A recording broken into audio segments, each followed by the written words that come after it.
नमस्कार, एनटिभी कोहलपुर समाचारमा स्वागत छ। म पुरुषोत्तम सापकोटा र साङ्केतिकरणमा हुनुहुन्छ दोबासे दिपा थापा। स्थानीय तहको चुनाव नजिकै गर्दा निर्वाचन आयोगले चुनावको तयारी तीव्र पारेको छ। आज बसेको बैठकमा आयोगले स्थानीय तह निर्वाचनमा उम्मेदवारले 19 बुधा सो घोषणा गर्नुपर्ने व्यवस्था गरेको छ। घोषणा गरी उम्मेदवार हुने र मतदाताले योग्य उम्मेदवार छनौट गर्न पाउने दिन आउन अब 44 दिन मात्रै बाँकी छ।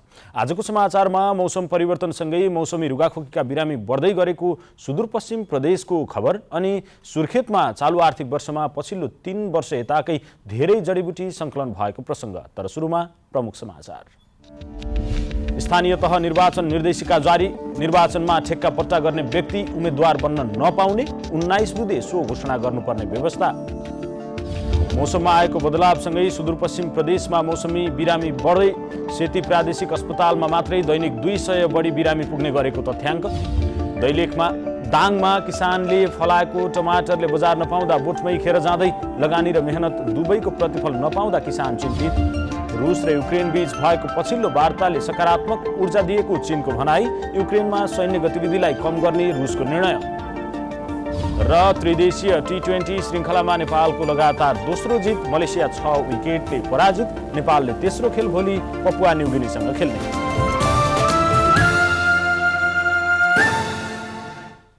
समाचार अब विस्तारमा। निर्वाचन आयोगले स्थानीय तह निर्वाचनमा उम्मेदवारले सो घोषणा गर्नुपर्ने व्यवस्था गरेको छ। आयोगका प्रवक्ता शालिग्राम शर्मा पौडेलका अनुसार उम्मेदवारको मनोनयन पत्रका साथ 19 बुधाको सो घोषणा हुनुपर्नेछ। आफूले गरेको सो घोषणाप्रति उम्मेदवार स्वयं जिम्मेवार हुनुपर्ने नयाँ व्यवस्था आयोगले गरेको हो। आयोगले नेपालको संविधान तथा निर्वाचन सम्बन्धी प्रचलित कानुनी व्यवस्था समेतको आधारमा स्थानीय तह निर्वाचनमा उम्मेदवार हुने प्रचलित कानुन बमोजिम योग्यता पुगेको कुनै पनि व्यक्तिले मनोनयन दर्ता गर्दा सो घोषणा गर्नुपर्ने र आफूले गरेको सो घोषणाप्रति उम्मेदवार स्वयं जिम्मेवार हुनुपर्ने नयाँ व्यवस्था लागू गरेको हो। प्रवक्ता पौडेलका अनुसार आज बसेको आयोगको बैठकले स्थानीय तहसँग सम्बन्धित कानुनी तथा कार्यविधिगत व्यवस्थालाई व्यवस्थित गर्न आयोगले स्थानीय तह निर्वाचन निर्देशिका 2079 जारी गरेको छ। त्यसैगरी ठेक्का पट्टा वा चल अचल सम्पत्तिमा संलग्न रहेका व्यक्ति उम्मेदवार हुन नपाउने निर्णय आयोगले गरेको छ। आयोगले स्थानीय तह निर्वाचनमा उम्मेदवारको मनोनयन पत्र साथ पेश गर्नुपर्ने 19 बुधे सो घोषणा पत्रका बुदा समेत सार्वजनिक गरिएको छ, जसमा नेपालको संविधानप्रति पूर्ण निष्ठावान रहेको, 21 वर्ष पूरा भएको नेपाली नागरिक भएको, सम्बन्धित वडाको मतदाता नामावलीमा नाम समावेश भएको, सरकारी कोषबाट पारिश्रमिक वा आर्थिक सुविधा पाउने गरी कुनै लाभको पद धारण नगरेको लगायतका बुदा समावेश गरिएका छन्। सरकारले स्थानीय तहको निर्वाचनको मिति तोकेसँगै तयारी तीव्र छ। चुनावको तयारी पनि जोड तोडले चलिरहेको छ। उक्त निर्वाचनमा राजनैतिक दलहरूका एजेन्डा कस्ता हुनुपर्छ होला भनेर हामीले सल्यानका केही नागरिकलाई सोधेका छौँ। हेरौँ आजको आवाजमा।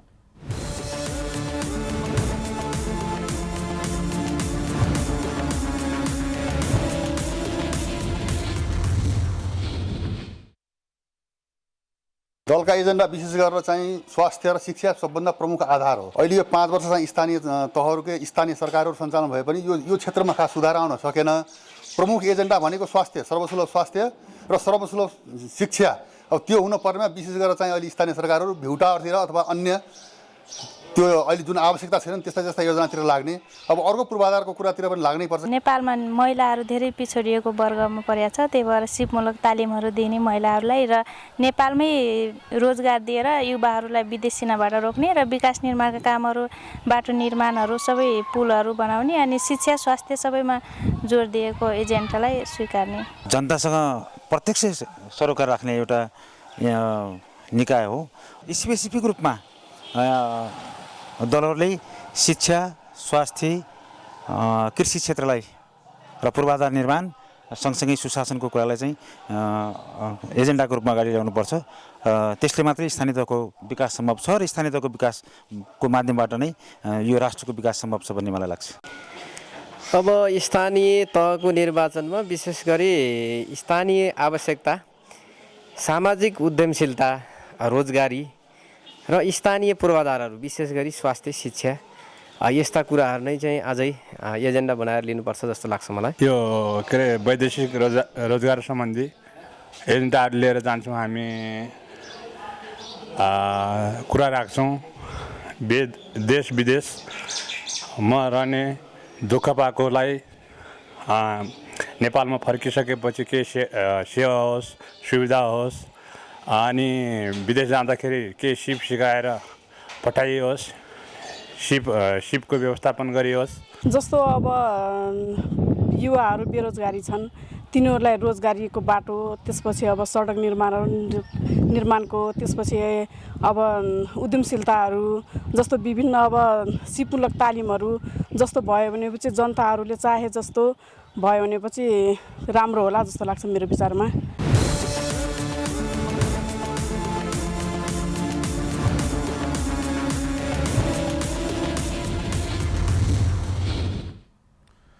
मौसममा आएको बदलावसँगै कैलालीको धनगढी उपमहानगरपालिकामा रहेको सेती प्रादेशिक अस्पतालमा अहिले मौसमी बिरामीहरू बढिरहेका छन्। चिकित्सकका अनुसार अस्पतालको इमर्जेन्सी वार्डमा दैनिक 200 बढी मौसमी बिरामीहरू उपचारका लागि पुग्ने गरेका छन्। सुदूरपश्चिम प्रदेशका अन्य जिल्लामा पनि अहिले मौसम परिवर्तनका कारण भएका रुगाखोकी लगायतका बिरामीहरूको सङ्ख्या बढेको चिकित्सकहरूले बताएका छन्। कैलालीको धनगढीमा रहेको सेती प्रादेशिक अस्पतालमा अहिले मौसमी रुगाखोकीका बिरामीहरू बढेका छन्। चिसो मौसम सकिएर गर्मीयाम सुरु भएसँगै अस्पतालमा रुगाखोकी, ज्वरो, टाउको दुख्ने, झाडा पखाला लगायतका बिरामीहरूको चाप बढेको छ। सेती प्रादेशिक अस्पतालका वरिष्ठ फिजिसियन डाक्टर शेरबहादुर कमरले अहिले सर्पदंशका बिरामीको संख्या पनि बढ्न थालेको बताउनुभयो। विशेष गरेर खोकी लाग्ने, सास फेर्न गाह्रो हुने बिरामीहरू चाहिँ अहिले आइराख्नु भएको छ ओपिडीमा एउटा। अनि दोस्रो चाहिँ यो पुरानो दमको रोगीहरू पनि यो धुलो धुवाँले गर्दाखेरि बढेको देखिन्छ। अनि अर्को यो दममा यो धुलो धुवाँले बढेपछि अलिकति निमोनिया हुने, निमोनिया भएर शरीरमा अक्सिजनको मात्रा कम हुने र भर्ना गर्नुपर्ने बिरामीहरू पनि यो बेलामा अलिक बढी मात्रामा देखिन्छ। कैलाली र कञ्चनपुरमा मात्रै होइन, पहाडी जिल्लामा पनि मौसम परिवर्तनका कारण हुने बिरामीको संख्या बढ्दै गइरहेको देखिन्छ। पहाडी जिल्लाका कतिपय स्थानमा झाडा पखालाका बिरामीहरू बढ्न थालेका छन्। सेती प्रादेशिक अस्पतालका वरिष्ठ फिजिसियन डाक्टर शेरबहादुर कमरले यो बेला सावधानी अपनाउन आग्रह गर्नु भएको छ। उहाँले यो बेला दीर्घ रोगीहरूलाई पनि बढी समस्या हुने भएकोले उहाँहरूले पनि स्वास्थ्य सतर्कता बढाउन आवश्यक रहेको बताउनुभयो। हुने धुलोहरूबाट बच्नको लागि अब मास्क नै लगाउने हो र केही समस्याहरू भयो भने चाहिँ तुरुन्तै अब अस्पतालमा आउनु पर्यो। त्यस लगायत अब दीर्घ रोगहरू छ, मुटु फोक्सोको रोगहरू छ भने यो डस्टले, धुलो धुवाँ यी विभिन्न कारणले अलिक त्यसलाई बढी असर गर्न सक्ने हुनाले नियमित स्वास्थ्य परीक्षण गराउनुपर्छ। विशेष गरी मौसमी रोगबाट बच्नका लागि भिडभाडमा नजान, रुगाखोकी लागेका बेला मास्कको प्रयोग गर्न तथा सरसफाइमा विशेष ध्यान दिन उहाँले सर्वसाधारणमा आग्रह गर्नुभएको छ। मौसमी रुगाखोकी र ज्वरो हावाको माध्यमबाट एक व्यक्तिबाट अर्को व्यक्तिमा सजिलै सर्ने भएकोले सार्वजनिक स्थानमा जाँदा मास्कको अनिवार्य प्रयोग गर्न, घर बाहिरबाट आउँदा साबुन पानीले हात धुन, बाहिरी हावामा ननिस्कन र झोलिलो खानेकुरा खाने लगायतका काम गर्न चिकित्सकले सुझाव दिनु भएको छ। निर्मला खडायत, नेपाल टेलिभिजन, सुदूरपश्चिम प्रदेश, कैलाली। नेपालमा आज 26 जनामा कोरोना भाइरसको संक्रमण पुष्टि भएको छ। स्वास्थ्य तथा जनसङ्ख्या मन्त्रालयले 3940 जनाको PCR परीक्षण गर्दा 25 जनामा र 1252 जनाको एन्टिजेन परीक्षण गर्दा 1 जनामा संक्रमण पुष्टि भएको मन्त्रालयले जनाएको छ। PCR र एन्टिजेन गरेर 5192 जनाको परीक्षण गर्दा कुल 26 जनामा मात्रै संक्रमण देखिएको हो। 24 घण्टामा 77 जना संक्रमण मुक्त भएका छन्। त्यस्तै पछिल्लो 24 घण्टामा कुनै पनि संक्रमितको मृत्यु नभएको मन्त्रालयले जनाएको छ। नेपालमा हालसम्म संक्रमणबाट मृत्यु हुनेको संख्या 11951 पुगेको छ। अहिले देशभर 1146 जना सक्रिय संक्रमित रहेका छन्। समाचारको क्रम जारी नै छ। अहिलेलाई एकैछिनको विश्राम।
विश्रामपछि समाचारमा पुनः स्वागत छ। अब बाँकी समाचार।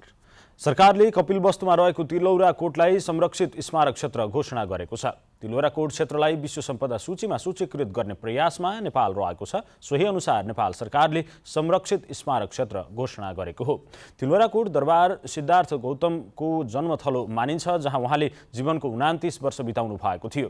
यो क्षेत्र विश्वकै ठूलो खुला संग्रहालयका रूपमा समेत दाबी गरिएको छ। विश्व सम्पदा सूचीमा सूचीकृत गराउने प्रक्रियामा संरक्षित स्मारक क्षेत्र घोषणा गर्नुपर्ने प्रावधान रहेको छ। यसमा पुरातत्व विभाग, लुम्बिनी विकास कोष र कपिलवस्तु नगरपालिकाले प्रयास गरिरहेका छन्।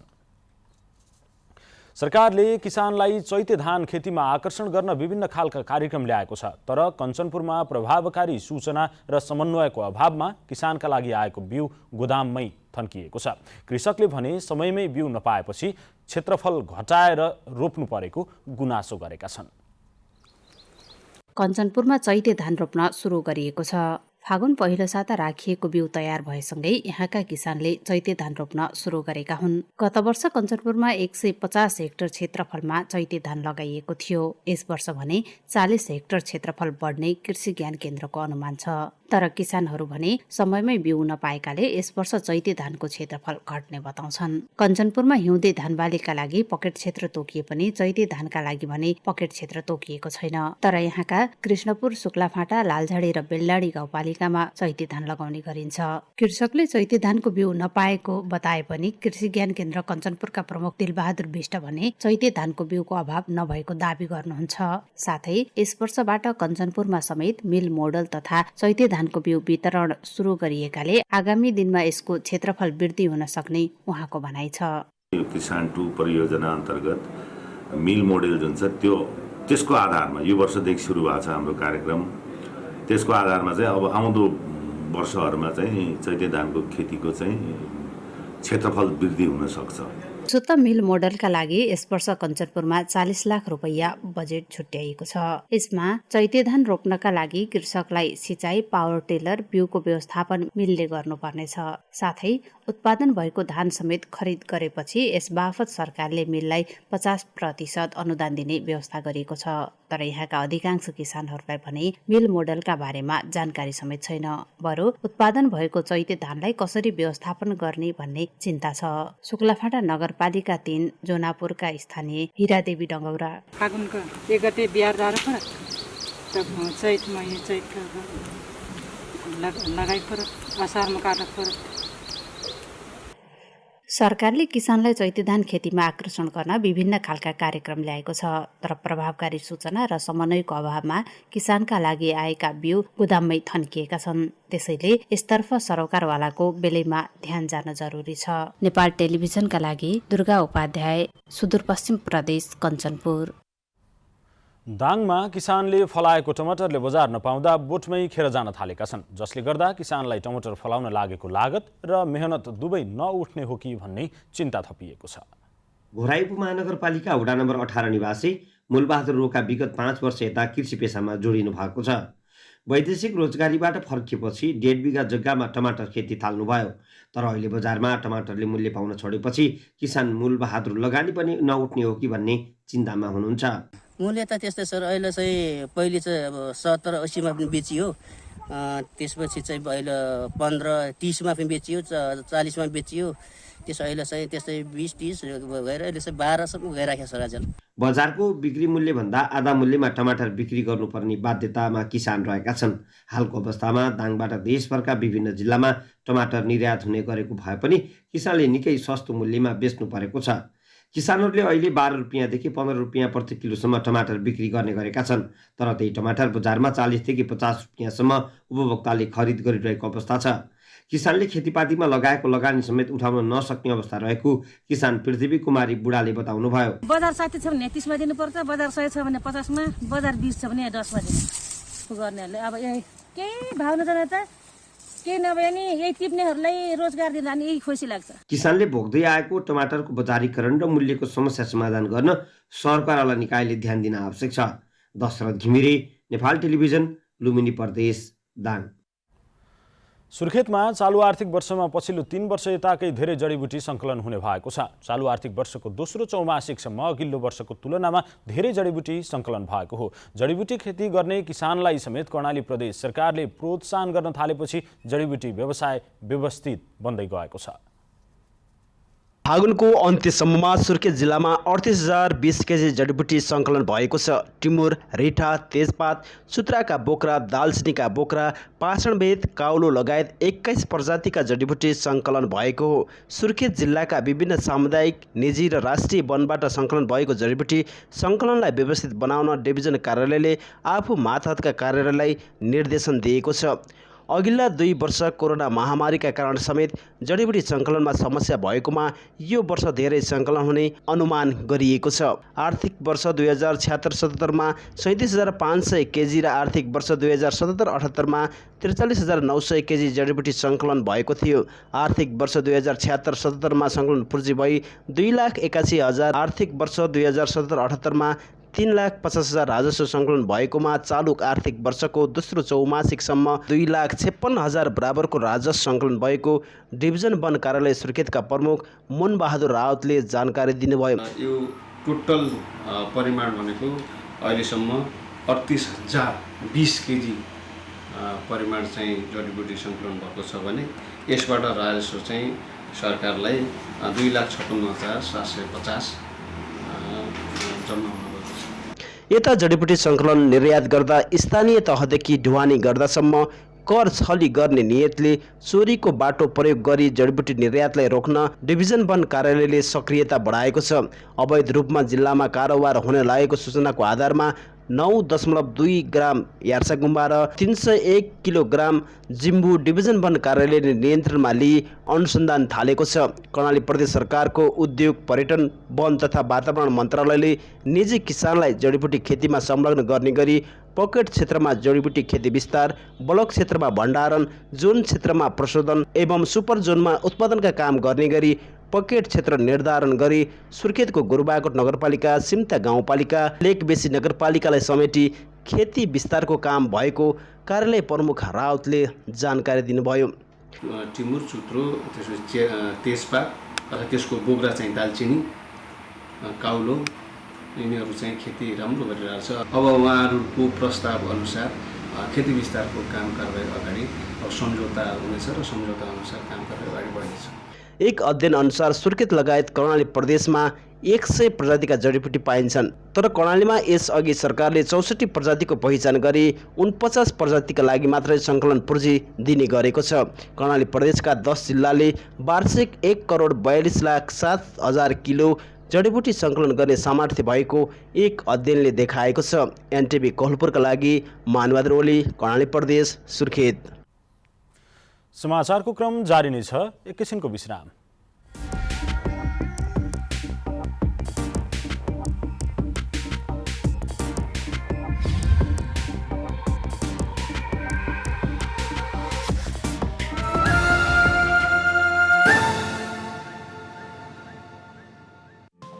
केही नयाँ, केही फरक।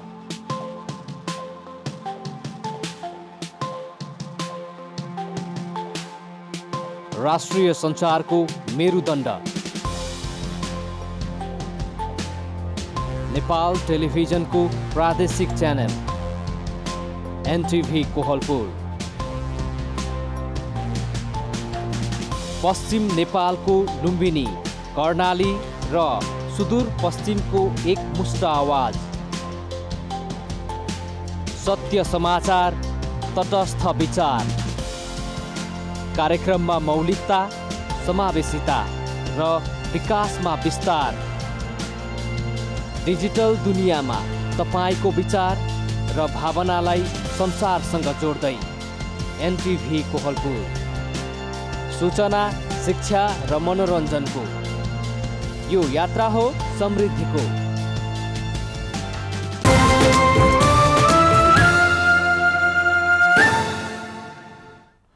तपाईँ एनटिभी कोहलपुर हेर्दै हुनुहुन्छ। अब बाँकी समाचार।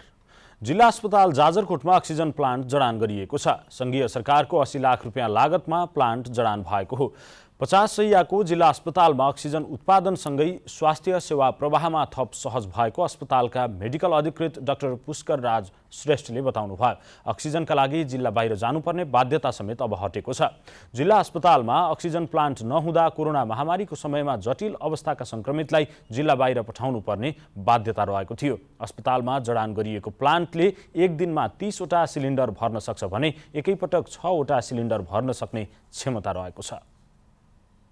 अब अन्तर्राष्ट्रिय समाचार।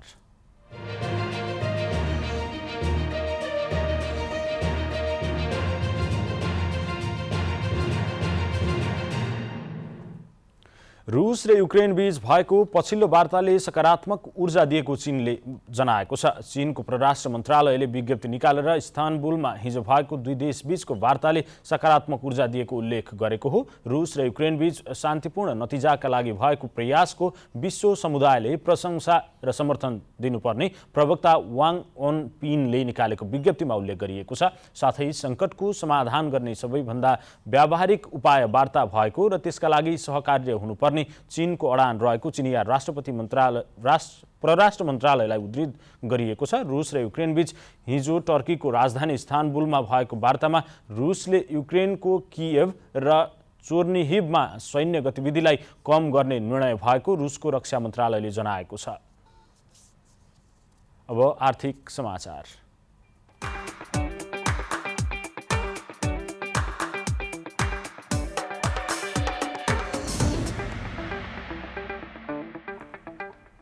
यो हप्ता लगातार 3 दिन घटेको शेयर बजार हप्ताको चौथो दिन आज भने 40 अङ्कभन्दा धेरैले बढेको छ। शेयर बजार परिसूचक नेप्से आज 40.68 अङ्कले बढेर 2568.25 बिन्दुमा पुगेको छ।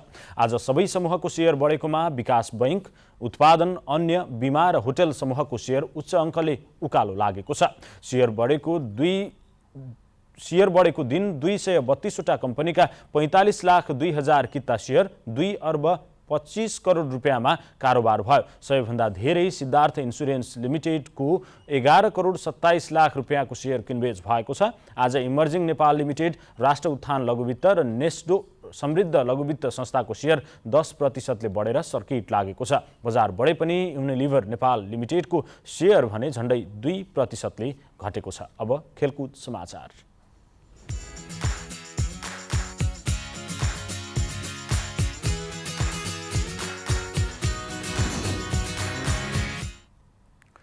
त्रिदेशीय T20 अन्तर्राष्ट्रिय क्रिकेट श्रृङ्खलामा नेपालले मलेसियालाई 6 विकेटले हराएको छ। मलेसियाले दिएको 115 रनको लक्ष्य नेपालले 13 ओभर 4 बलमा 4 विकेट गुमाएर भेटाएको हो। नेपालका लागि आसिफ शेखले सर्वाधिक 57 रन बनाउनु भयो। त्यस्तै दिपेन्द्र सिंह ऐरीले 21, दिलीप नाथले नट आउट 15 र रोहित पौडेलले 12 रन बनाउनु भएको थियो। बलिङतर्फ मलेसियाका पवनदीप सिंहले 2 विकेट लिनुभयो। त्यस्तै मोहम्मद अमीर र शहीद अजिजले 1-1 विकेट लिनुभयो। यसअघि त्रिवी क्रिकेट मैदानमा टस जितेर ब्याटिङ गरेको मलेसियाले निर्धारित 20 ओभरमा 8 विकेट गुमाएर 114 रन बनाएको थियो। बलिङतर्फ नेपालका करण केसी र कप्तान सन्दीप लामिछानेले 2-2 विकेट लिनुभयो। यस्तै अविनाश बोहरा, दिपेन्द्र सिंह ऐरी र कुशल मल्लले 1-1 विकेट लिनुभएको छ। यसअघि पहिलो खेलमा नेपालले पपुवा न्युगिनी PNGलाई 15 रनले हराएको थियो। नेपालले तेस्रो खेल भोलि पपुवा न्युगिनीसँगै खेल्नेछ। अब मौसम।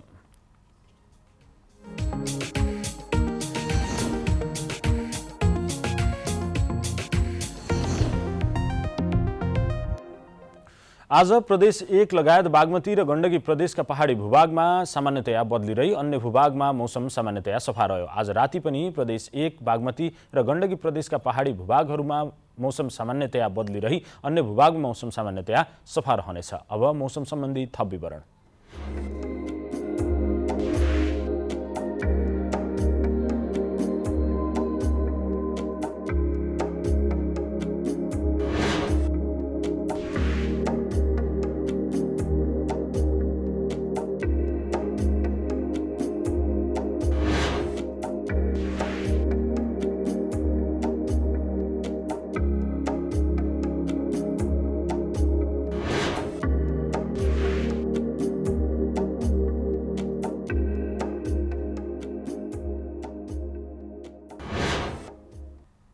समाचारको अन्त्यमा प्रमुख समाचार पुनः एकपटक। स्थानीय तह निर्वाचन निर्देशिका जारी। निर्वाचनमा ठेक्कापट्टा गर्ने व्यक्ति उम्मेद्वार बन्न नपाउने 19 बुधे सो घोषणा गर्नुपर्ने व्यवस्था। मौसममा आएको बदलावसँगै सुदूरपश्चिम प्रदेशमा मौसमी बिरामीको संख्या बढ्यो। सेती प्रादेशिक अस्पतालमा मात्रै दैनिक 200 बढी बिरामी पुग्ने गरेको तथ्याङ्क। दाङका किसानले फलाएको टमाटरले बजार नपाउँदा बोटमै खेर जाँदै लगानी र मेहनत दुवैको प्रतिफल नपाउँदा किसान चिन्तित। रुस र युक्रेन बीच भएको पछिल्लो वार्ताले सकारात्मक ऊर्जा दिएको चीनको भनाई। युक्रेनमा सैन्य गतिविधिलाई कम गर्ने रुसको निर्णय। र त्रिदेशीय T20 श्रृङ्खलामा नेपालको लगातार दोस्रो जित। मलेसिया 6 विकेटले पराजित। नेपालले तेस्रो खेल भोलि पपुवा न्युगिनीसँग खेल्ने।